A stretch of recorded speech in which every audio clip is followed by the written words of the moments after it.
Très heureux de vous retrouver dans le compte de ces numéros de Sassa Magazine, votre rendez-vous hebdomadaire d'information.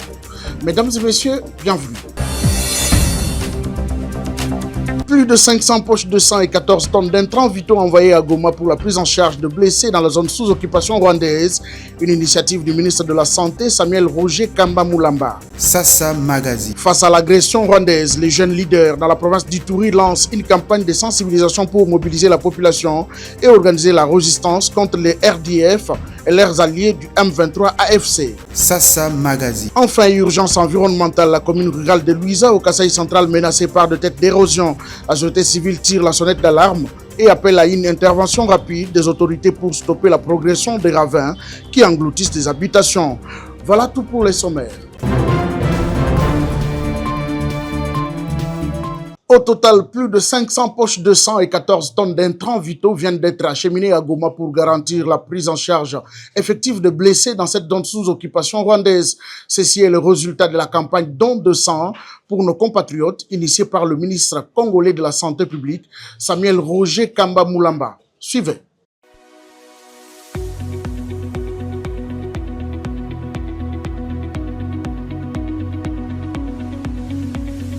Aujourd'hui, c'est avec beaucoup de plaisir et beaucoup de satisfaction que nous recevons des poches de sang qui sont venues de Kinshasa et qui ont été collectées avec le ministère de la Santé pour adresser les besoins importants des populations au niveau des provinces de l'Est de la RDC.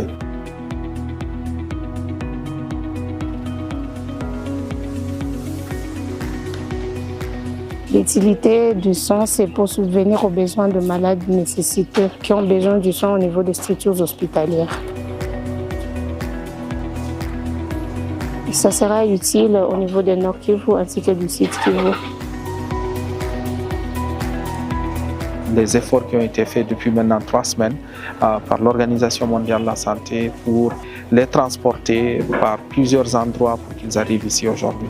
Donc c'est vraiment une grande satisfaction pour nous et nous espérons qu'ils seront utilisés de façon efficace, de façon efficiente pour continuer à sauver la vie.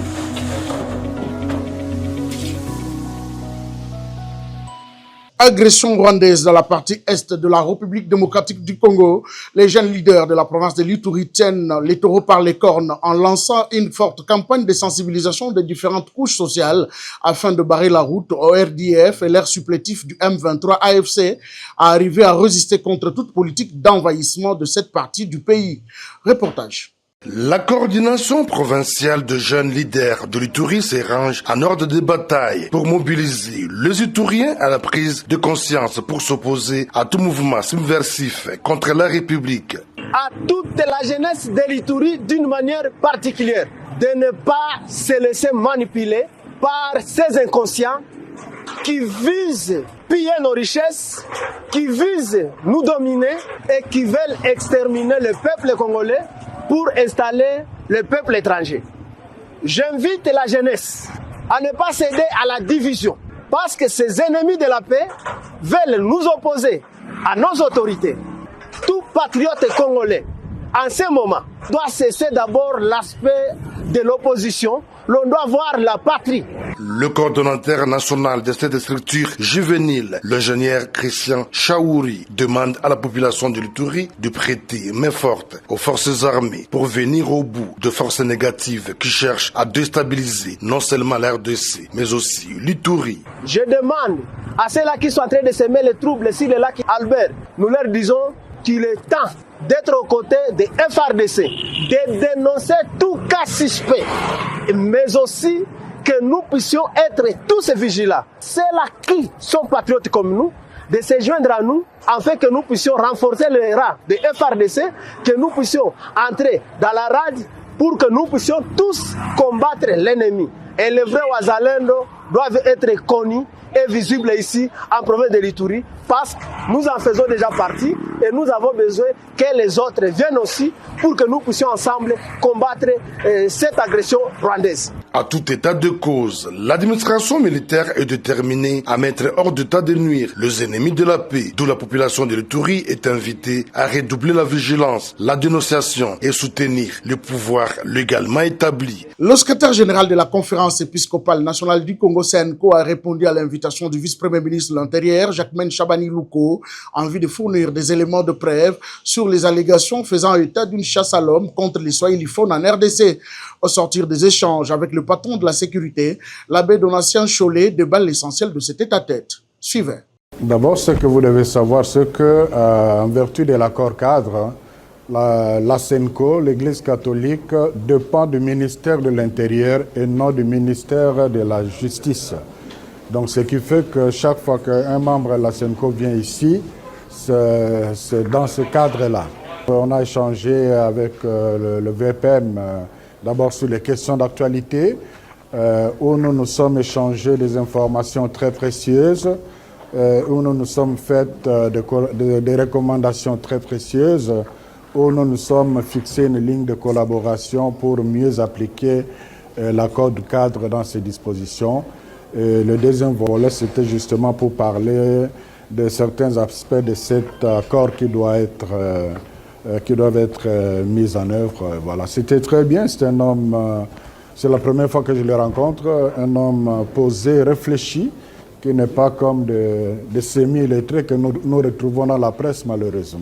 En vue d'assurer la promotion des valeurs culturelles qui poussent les jeunes à œuvrer pour le développement et lutter contre toutes les pratiques avilissantes qui minent la jeunesse dans l'espace Grand Kasaï, une conférence de débat a été organisée au profit des élèves finalistes du complexe scolaire Don Bosco à Chikapa par le Centre culturel de la jeunesse kassaïenne. Francis Kabongo Kasaka nous en parle. Maître Alexandre Chamamamba, coordonnatrice du Centre culturel de la jeunesse, a, dans le cadre du Festival Grand Kasaï, sensibilisé les jeunes dans les différentes écoles et structures basées à Chikapa dans le Kasaï sur l'importance des études et la lutte contre le mariage précoce. Faisant du développement de la jeunesse son cheval de bataille, Maître Alexandre Chamamamba a tenu une conférence débat au profit des jeunes filles et garçons finalistes du complexe scolaire Don Bosco, situé à Chikapa dans la commune de Dibumba 1, démontrant ainsi les conséquences néfastes des mariages précoces qui gangrènent la société kassaïenne, notamment les naissances non désirées, les maladies sexuellement transmissibles, les chômages pour les filles et garçons en rupture avec les études et autres. Contacté par Sasa Studio, Maître Alexandre parle de l'objectif de la conférence. Comme toute société kassaïenne, nous sommes butés à cette difficulté sur l'importance des études dans nos milieux ainsi que la lutte contre le mariage précoce qui gangrène nos sociétés. Et surtout que nous nous retrouvons dans une vie diamantifère. Il a fallu que nous puissions aussi exhorter ces enfants à lutter contre le mariage précoce et puis prendre les études au sérieux pour qu'ils puissent être utiles à notre société, au pays, ainsi qu'à eux-mêmes.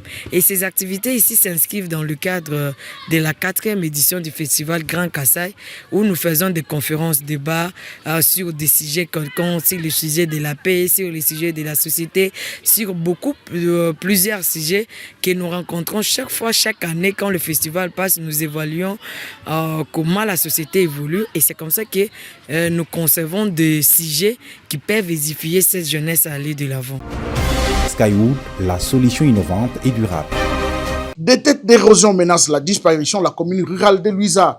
Préoccupée au plus haut point par cette situation, la société civile locale lance un SOS en appel à l'implication rapide des autorités compétentes pour amorcer en toute urgence les travaux anti-érosifs et stopper la progression de ces ravins qui ont déjà englouti plusieurs maisons de paisibles citoyens.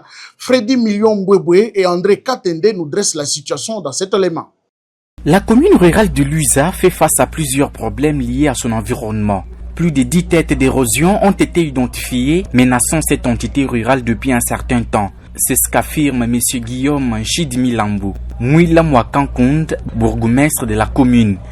De notre environnement de la commune de Luisa, notamment les érosions.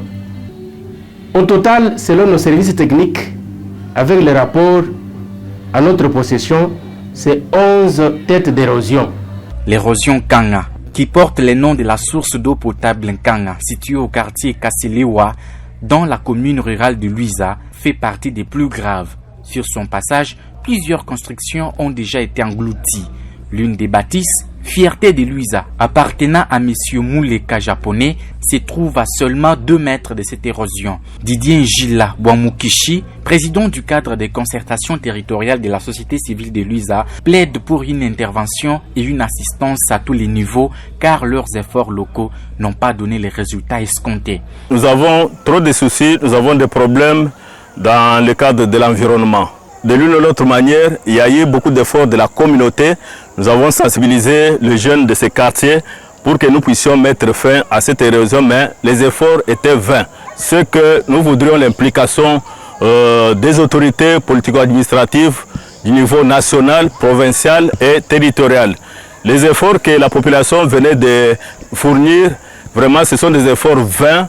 Il faudrait vraiment une éradication mécanique. Il faut des engins pour que cette érosion puisse être éradiquée. Il faut savoir que le territoire de Luiza est l'un des greniers agricoles de la province du Kasaï central. Le maintenir en bon état, c'est garantir la santé des habitants du Kasaï. Toujours à Luiza, l'un des 5 territoires de la province du Kasaï central, une femme décide d'affronter les réalités de la vie en brisant courageusement toutes les pesanteurs culturelles de son milieu de vie. Elle décide d'exercer le métier de conducteur de mototaxi ou motocycliste, un métier jugé à tort comme celui réservé aux hommes. Nonobstant les multiples défis auxquels elle fait face, cette taxi-woman travaille durement pour atteindre ses objectifs. Allons à sa découverte dans cet élément que nous proposent Anastasie Mimbolo et Freddy Miliombwebwe. Marie Machita est épouse d'un taximan. Elle a bravé la peur et s'est adonnée au métier de conductrice de moto dans les territoires de Luiza, dans la province du Kasaï central, afin de subvenir aux besoins de sa famille. Ce, malgré le fait qu'elle est dénigrée dans sa communauté. Elle invite les autres femmes à emboîter ses pas et à affronter les réalités de la vie car, indique-t-elle, il n'y a pas d'activité pour les hommes que les femmes ne puissent réaliser. Je suis taxi-woman depuis 2 ans en plus. Je me suis adonnée à ce travail pour subvenir aux besoins de ma famille. Certes, il y a plusieurs difficultés, notamment la traversée du sable quand je passe tant bien que mal. Je transporte tout le monde à Luiza et la course est à 1000 francs congolais, mais particulièrement les femmes parce que je suis femme mariée, contrainte par nos coutumes. On se moque de moi, mais moi je travaille pour aider ma famille. Il n'y a pas de travail uniquement pour les hommes. Nous devons nous adonner à tout travail pour subvenir aux besoins familiales, l'homme, tout comme la femme.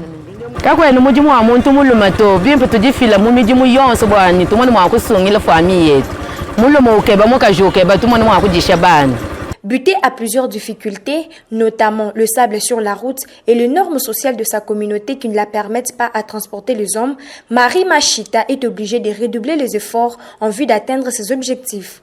Elle est l'unique en son genre à réaliser ce métier dans les territoires de Luiza. Ça n'est complètement fini pour ce numéro de Sassa Magazine. Merci d'avoir été de milliers à nous suivre sur différentes chaînes partenaires. L'info continue sur notre site internet www.sassastudio.net.